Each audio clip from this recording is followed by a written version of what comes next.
Papua, Pulau Surga. Papua adalah pulau terbesar kedua di dunia. Pada akhir tahun 500 Masehi, pengarang Tiongkok bernama Gao Yuhua memberi nama Tungki. Dan pada akhir tahun 600 Masehi, Kerajaan Sriwijaya menyebut nama Papua dengan menggunakan nama Janggi. Tidore memberi nama untuk pulau ini dan penduduknya sebagai Papawa yang sudah berubah dalam sebutan menjadi Papua. Pada tahun 1545, Inigo Ortiz de Retes memberi nama Nueva Guinea. Dan ada pelaut lain yang memberi nama Isla del Oro yang artinya Pulau Emas. Robin Osborne dalam bukunya menjuluki provinsi paling timur Indonesia ini sebagai surga yang hilang. Tidak diketahui apakah pada peradaban kuno sebelum Masehi di Papua telah terdapat kerajaan. Bisa jadi, zaman dahulu telah terdapat peradaban maju di Papua. Pada sebuah konferensi tentang lampu jalan dan lalu lintas tahun 1963 di Pretoria, Afrika Selatan, C.S. Downey mengemukakan tentang sebuah pemukiman terisolir di tengah hutan lebat pegunungan Wilhelmina di bagian barat New Guinea, yang memiliki sistem penerangan maju.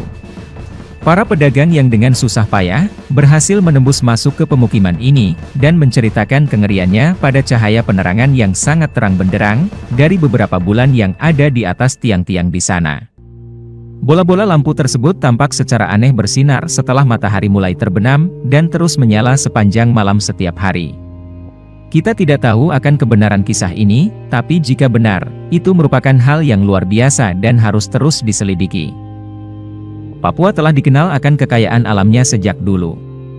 Pada abad ke-18 Masehi, para penguasa dari Kerajaan Sriwijaya mengirimkan persembahan kepada Kerajaan Cina. Di dalam persembahan itu terdapat beberapa ekor burung cendrawasih, yang dipercaya sebagai burung dari Taman Surga, yang merupakan hewan asli dari Papua. Dengan armadanya yang kuat, Sriwijaya mengunjungi Maluku dan Papua untuk memperdagangkan rempah-rempah, wangi-wangian, mutiara, dan bulu burung cendrawasih. Pada zaman Kerajaan Majapahit, sejumlah daerah di Papua sudah termasuk dalam wilayah kekuasaan Majapahit. Pada abad 16, pantai utara sampai barat, daerah Kepala Burung sampai nama Tota Kabupaten Fakfak di sebelah selatan, serta pulau-pulau di sekitarnya menjadi daerah kekuasaan Sultan Tidore.